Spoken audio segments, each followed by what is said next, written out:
Welcome to the Real News Network. I'm Paul Jay in Washington. South Carolina government Nikki Haley says this goes against everything we know our American economy to be.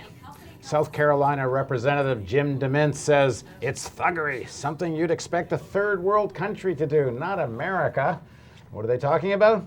They're talking about a recommendation by the General Counsel of the Labor Relations Board that Boeing should not move its production line from Washington State to South Carolina to avoid dealing with its union. Astounding. Now joining us to talk about the Labor Relations Board and Boeing is Mike Elk. Mike's a contributing editor to In These Times. Thanks for joining us. Great to be on the show. All right, so explain the facts of what happened and then we'll get into what it all means. So in 2007, Boeing announced that they were going to add several production lines to a facility in Puget Sound, Washington, a big Boeing facility there that's heavily unionized. Then in 2008, those workers there went out on a 58-day strike. So in 2009, the company decided, Boeing, that they were going to move the work from Puget Sound, Washington to a non-union facility in South Carolina, in Charleston, South Carolina. Now talking to the Seattle Times, the CEO of Boeing, one of the chief executives, not the CEO, said that the reason they did it was because the workers went out on strike and they didn't have to deal with the union.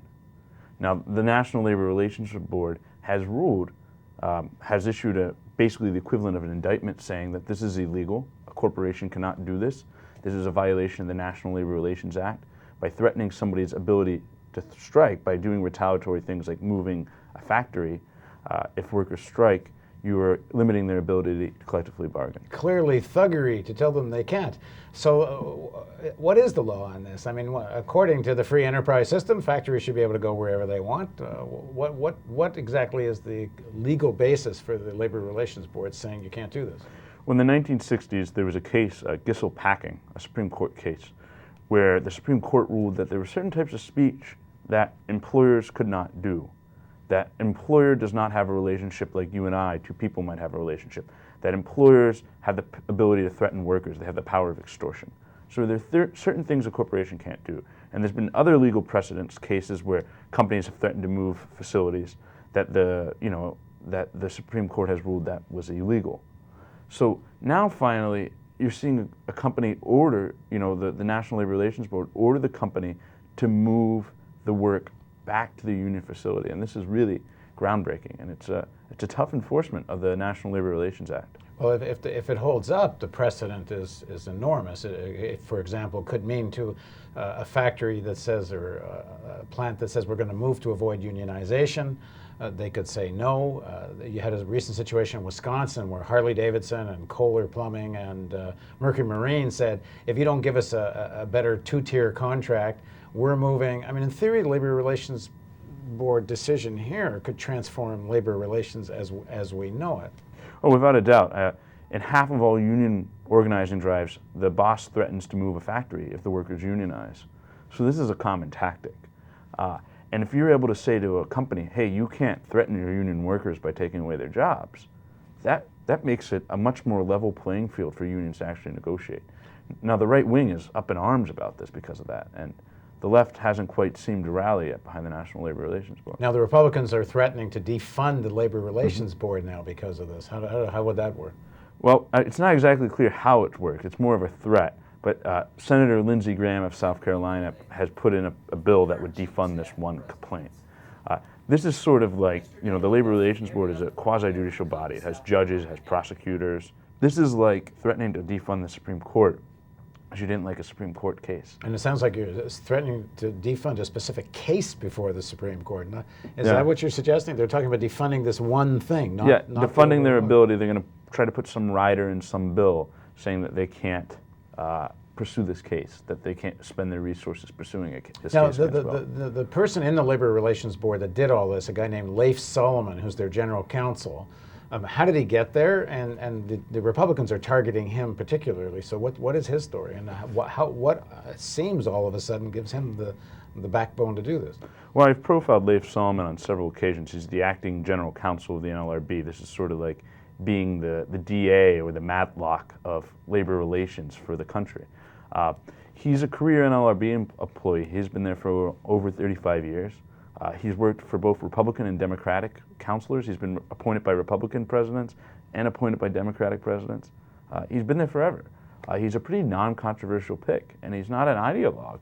I mean, this is quite simply, you can't have labor relations in this country, you can't have collective bargaining if an employer can threaten to take away your jobs. And he's simply trying to do a good job enforcing the law. And under his vigor, since he's been nominated, he's really done an excellent job. He's tripled the number of cases that are pushed into federal court so that workers can return to the job if they're fired during an organizing campaign. He's done a number of things to try to stop. That's a very big deal, because mostly the labor movement's been very critical of the National Labor Relations Board. You hear cases that have taken years where someone is fired because they're organizing a union, and 3, 4, 5 years later the case gets before the NLRB. So it becomes very ineffective for ever enforcing something that helps workers, where in fact it does enforce legislation that helps employers. This seems like quite a break with that history. Yeah, it's quite a break, and I think it's a case by, the National Labor Relations Board is looking at where things are realizing that simply there's not going to be labor unions in this country unless we vigorously enforce labor law. And I don't think this is a political action. The National Labor Relations Board has always been somewhat immune from political tones. I mean, they're a quasi-judicial body. Now Solomon's the general counsel, but how about the rest of the board and the chair of the board? Are they backing him on this? Well, so basically what Solomon has done is like a DA indicting a criminal. The criminal in this case is Boeing. He's indicted a criminal, and now the complaint is going to move to a court in Seattle, a National Labor Relations Court, for a judge there in Seattle on June 12th. And then after that, there'll probably be appeals. It'll probably go all the way up to the National Labor Relations Board. It might go into court, depending upon if they appeal it on certain grounds. It's unclear. But this is something you're going to be hearing about for a long time. And if it passes, if Boeing is forced to move that work back, this is game changing. Now, the Labor Relations Board has its own judicial process. We're not sure how long that's going to take. This next judge, if he sides with the general counsel, it will move its way through the process. What happens in the meantime? Is Boeing just carry on in South Carolina, or is there any power in the interim to say, no, you can't do this until this decision is made? There's not really much power. I mean, they're trying to force Boeing into making a settlement with the union. So that's the real threat there. Because there could be, in theory, if Boeing loses this case, eventually there could be some compensation due to the union or something, I would suppose. Perhaps there could be compensation due. So, in the interim, there's nothing the workers can really do in this situation.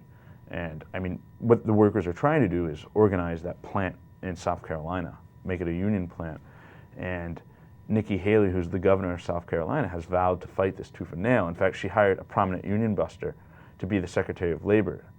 And she announced in a press release, I hired this person to be a partner in fighting this union drive in this factory. Now, this is like socialized union busting. This is almost completely unheard of, and she's currently being sued for that.